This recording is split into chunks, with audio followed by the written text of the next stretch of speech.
Mari kita muhasabah apa yang telah kita perbuat selama ini sebelum ajal kematian menghampiri.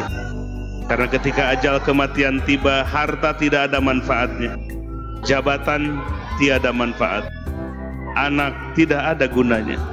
Yang akan kita bawa adalah hati kita. Yauma la yanfa'u malu wala banun illa man atallaha biqalbin salim. Allah mengingatkan ada satu hari di mana hari itu tidak ada manfaatnya harta.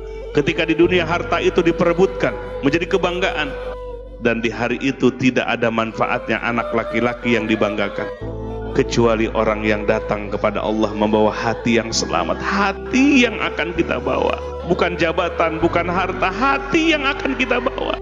Periksa hati kita, ada apa di hati kita selama ini? Apakah kebusukan hati, al-amrod al-qalbiyah, penyakit hati yang ada dalam hati kita? Ujub, takabur, riya, al-hikdu, kebencian, marah, emosi, cinta dunia, cinta jabatan, cinta penghormatan manusia. Betapa celakanya ketika kita pulang kepada membawa hati yang isinya seperti itu. Bersihkan, minta kepada Allah supaya Allah bersihkan sehingga hati ini menjadi bersinar, hati yang suci, hati yang tumbuh dengan kecintaan kepada Allah, hati yang tumbuh keikhlasan di dalam beribadah, hati yang musyahadah, yang menyaksikan agung dan mulianya, sempurnanya sifat-sifat Allah, sehingga kita mau tunduk kepada Allah.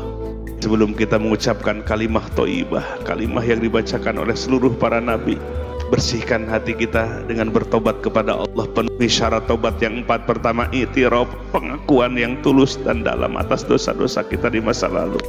Buruk sangka kepada Allah, buruk sangka kepada guru, buruk sangka kepada orang lain, menyakiti hati orang tua, melukai perasaan mereka. Sebelum ruh di tenggorokan, mumpung pintu tobat Allah buka selebar-lebarnya. Allah suka kepada orang yang banyak tobat. Bukan sebatas diampuni, tapi Allah menyukainya.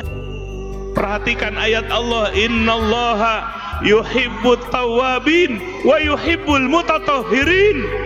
Bukan sebatas diampuni, Allah menyukai orang yang banyak taubat kepada Allah, dan mutatahhirin, orang yang menyucikan hati.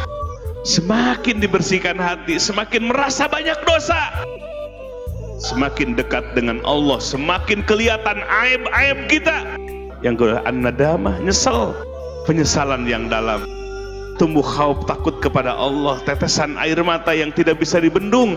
Itulah bentuk orang yang benar-benar tobat kepada Allah. Malu di hadapan Allah. Banyak orang malu kalau aibnya terbuka oleh manusia, tapi tidak merasa jatuh martabatnya ketika dia berbuat dosa. Padahal setiap kita berbuat dosa, jatuh martabat kita di hadapan Allah, terhinakan diri kita di hadapan Allah. Ketiga, al-iqla, memutus rantai yang membuat kita jatuh kepada dosa dan kemaksiatan. Pergaulan kita, medsos, apa saja yang membuat kita jatuh kepada dosa, dosa mata, dosa telinga. Saatnya untuk taubatan nasuha, ikhla, putus itu semua. Kemudian yang keempat, wa'at bi'is sayyatil hasanat, gemar melaksanakan kebaikan dengan hati yang ikhlas, tamhuha, sehingga itu semua membuat dosa masa lalu kita diampuni oleh Allah. Inilah ibadah yang istiqomah, membuat dosa kita di masa lalu diampuni oleh Allah, bahkan diganti dengan kebaikan dan kebaikan.